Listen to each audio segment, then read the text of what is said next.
আসসালামু আলাইকুম বন্ধুরা, সবাইকে ওয়েলকাম জানাচ্ছি গার্ডেনিং উইথ সুমন ইউটিউব চ্যানেলের নতুন একটি ভিডিওতে। আশা করি সবাই ভালো আছেন এবং সুস্থ আছেন। বন্ধুরা, এখন বৃষ্টি হচ্ছে এবং এই বৃষ্টির মধ্যেই আমি ভিডিওটি করছি, কারণ এই যে টপিক, এটা একটু ডিলে করলে আপনাদের জন্যই কোনো উপকারে আসবে না। বিষয়টি হলো এই যে গাছে ছাঁটাই করার পরে আমরা যে সার প্রয়োগ করলাম, তার কারণে সুন্দর সুন্দর নতুন কচি পাতা আপনাদের আম গাছে বের হচ্ছে। এখন এই সুন্দর কচি পাতাগুলোকে যদি আমরা পার্টিকুলার একটি পরিচর্যা না করি, তাহলে কিন্তু আর সুন্দর থাকবে না, নষ্ট হয়ে যাবে এবং আমাদের খুব একটা উপকারেও আসবে না। সেটি কি, এই যখন গাছে কচি পাতাগুলো আসে, এরকম একদম কচি অবস্থায় পাতাগুলো থাকে, তখন কিন্তু এইখানে পাতা খেকো পোকার আক্রমণ হয়, যেটাকে ক্যাটারপিলার বা লেদো পোকা বলা হয় কিছু কিছু জায়গায়। এখন এই পোকাগুলোই আসলে এই নতুন কচি পাতাগুলোই খায়। এরকম পুরনো বা শক্ত সবুজ হয়ে গেছে এরকম পাতা কিন্তু খাবে না।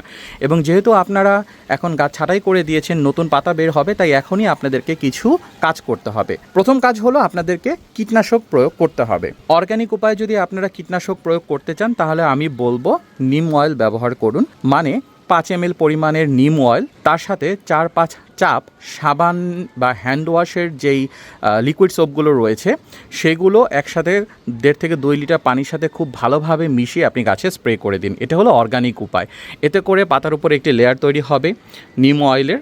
আর নিম অয়েল যেহেতু তেল জাতীয় জিনিস, পানির সাথে খুব ভালোভাবে মেশে না, তাই অবশ্যই আপনাদেরকে সাবান সাথে দিয়েই বা শ্যাম্পু হোক যাই হোক কিছু একটা দিয়ে পানির সাথে মিশাতে হবে। আদারওয়াইজ তেলটা উপরে লেয়ার হয়ে থাকবে, গাছে স্প্রে করলে পুরো পানিটা যখন গাছে পড়বে, সেখানে নিম অয়েলের পরিমাণ খুবই কম থাকবে। এটা হলো একটি বিষয়।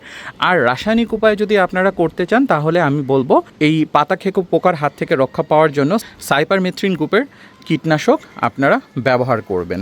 এছাড়া অন্য কীটনাশক ব্যবহার করলে গাছের জন্য একটু ক্ষতিই হবে। এই কচি পাতা জ্বালিয়ে দেয়। সব কীটনাশক আসলে সব স্টেজে দেয়া যায় না, শুধু সাইপারমেথ্রিনটাই আপনার এরকম কচি পাতার মধ্যে ব্যবহার করবেন। কখন ব্যবহার করবেন? আচ্ছা, সাইপারমেথ্রিনের পরিমাণটুকু বলে দিচ্ছি। 1 লিটার পানির সাথে 1 ml পরিমাণে ব্যবহার করবেন। তো ml আপনারা আসলে সিরিঞ্জ ব্যবহার করতে পারেন, বা ওষুধ মাপার যেই কাপগুলো রয়েছে সেগুলো দিয়েও আপনারা ml পরিমাণ করে মিক্স করে সেটা গাছে স্প্রে করে দিতে পারেন। এখন কথা হলো যে কখন করবেন। অবশ্যই এরকম কচি পাতা বের হচ্ছে এই অবস্থাতেই করবেন। পাতা সবুজ হয়ে গেলে বা পাতাগুলোকে খেয়ে ফেলে পরবর্তীতে কিন্তু আর কোনো উপকারে আসবে না। এবং আপনি যেটাই স্প্রে করুন না কেন, সেটা নিম অয়েল হোক বা রাসায়নিক জাতীয় কীটনাশক হোক, সেটাকে অবশ্যই আপনার একটু বিকাল দিকে, পরন্ত বিকেলে প্রয়োগ করবেন। না হলে যেহেতু কচি পাতাগুলো একটু সেন্সিটিভ থাকে, এগুলো সূর্যের আলো প্লাস ওই নিম অয়েল বা কীটনাশকের কারণে জ্বলে যেতে পারে, নষ্ট হয়ে যেতে পারে। এইভাবে করলে আপনারা আপনাদের গাছগুলোকে সেভ করতে পারবেন, এবং এটা এখনই করতে হবে।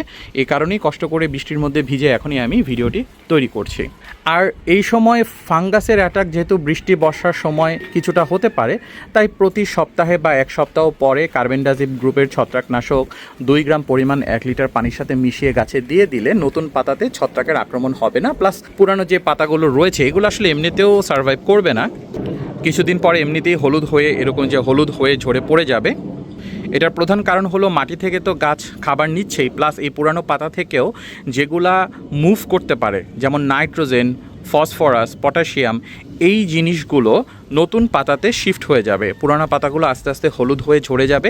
এটা নিয়ে টেনশনের কোনোই কারণ নেই। গাছ ছাঁটাই করার পরে পুরানো যেই সাবেক পাতাগুলো থাকে সেগুলো এমনিতেও ঝরে যায়। কিছু কিছু ক্ষেত্রে কোনো ভ্যারাইটি আম গাছের ক্ষেত্রে সেগুলো থেকে যায়। সো ওইটা নিয়ে আপনারা বদার হবেন না যে ভাই আম গাছ ছাঁটাই করার পরে নতুন পাতা তো হচ্ছে, কিন্তু আমার পুরানো পাতা তো হলুদ হয়ে ঝরে পড়ে যাচ্ছে। এটা কোনো রোগ না, এটা কোনো সমস্যা না, এটা একটা স্বাভাবিক সাইকেল। আম গাছের ক্ষেত্রে এটি হয়। আর পানির ক্ষেত্রে আপনারা অনেকেই কোশ্চেন করেন। পানি দেখুন যে গাছের মাটি কিন্তু মোটামুটি ভেজা আছে, যেহেতু প্রতিদিনই টুকটাক একটু হালকা পাতলা বৃষ্টি হয়। সো পানি রেগুলারলি এই গ্রোয়িং স্টেজে গাছকে দেওয়ার প্রয়োজন নেই। তবে অনেক দিন যদি বৃষ্টি না হয়, তাহলে অবশ্যই ডিপ ওয়াটারিং করবেন, মানে একটু বেশি করে গাছে পানি দিবেন। একদিন পানি দিলে 3-4 দিন আর পানি দেওয়ার কোনো প্রয়োজন পড়বে না।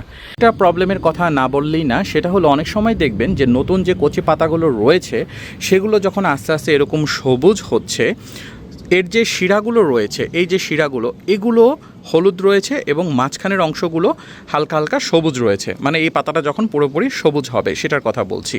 এটার প্রধান কারণ হলো এই আপনার মাটিতে আয়রনের অভাব রয়েছে। এখন আয়রনের অভাব দূর করার জন্য কি করতে পারেন? 2টা কারণে আয়রনের অভাব হয়। যদি মাটির পিএইচের ব্যালেন্স একটু ক্ষারীয়র দিকে থাকে, মানে pH 7-এর উপরে থাকে, সেই ক্ষেত্রে আপনারা 80% সালফার 50 গ্রাম পরিমাণে মাটিতে দিয়ে দিলে আপনার মাটিতে বিদ্যমান যেই আয়রনটা রয়েছে সেটা গাছ নিতে পারবে। কারণ গাছের যে মাটি সেটা যদি একটু অম্লীয় বা একটু অ্যাসিডিক না হয় তাহলে কিন্তু আয়রন গাছ নিতে পারে না মাটিতে থাকা সত্ত্বেও। এটা একটা কারণ হতে পারে। আরেকটা কারণ হতে পারে আপনার যে মাটিটা রয়েছে সেখানে এমনিতেই আয়রনের পরিমাণ কম। এই ক্ষেত্রে আমি বলবো আপনারা একবার বা দুইবার 1 সপ্তাহ গ্যাপ দিয়ে একটি লিকুইড সার দিতে পারেন, সেটা হলো মাছ ধোয়ার পানি।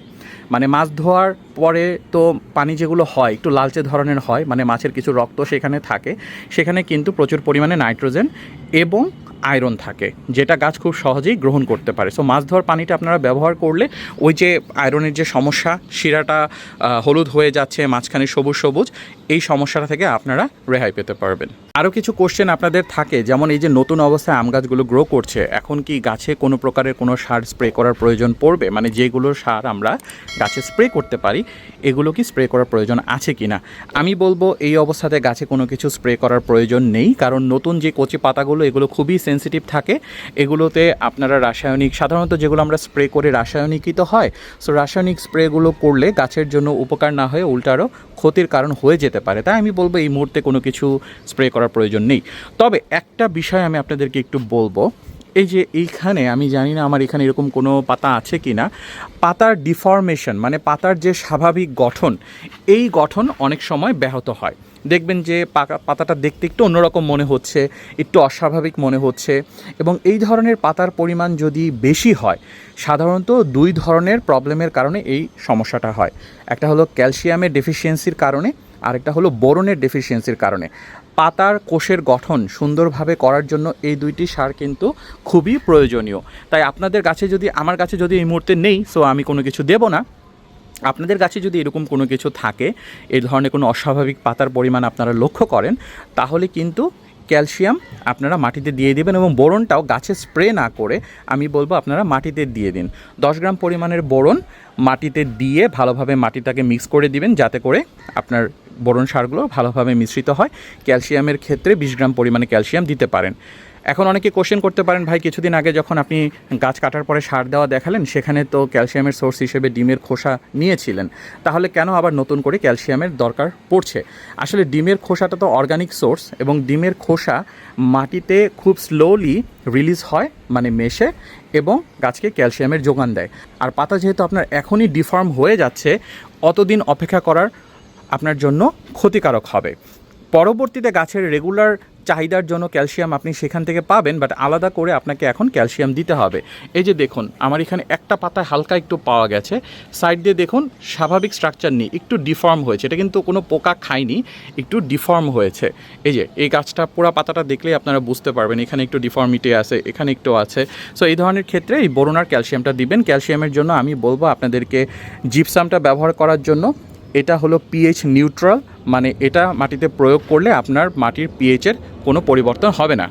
আশা করি এই টিপসগুলো আপনাদের উপকারে আসবে। প্লাস আপনাদের যদি আরও কোনো কোশ্চেন থাকে কমেন্ট সেকশনে আপনারা জানাতে পারেন। আমার চ্যানেলে 100+ ভিডিও রয়েছে আপনাদের জন্য, আম গাছ নিয়েও অনেক ভিডিও রয়েছে, মাস ভেদে কীভাবে পরিচর্যা করবেন, কোন স্টেজে কী পরিচর্যা করবেন। আশা করি সেই ভিডিওগুলো আপনাদের উপকারে আসবে। আর আমার চ্যানেল নতুন হয়ে থাকলে অবশ্যই চ্যানেলটিতে সাবস্ক্রাইব করে দেবেন। সবাইকে আমার পরবর্তী ভিডিও দেখার আমন্ত্রণ জানিয়ে আজকের ভিডিও এখানেই শেষ করছি। সবাই ভালো থাকবেন, আল্লাহ হাফেজ এবং আসসালামু আলাইকুম।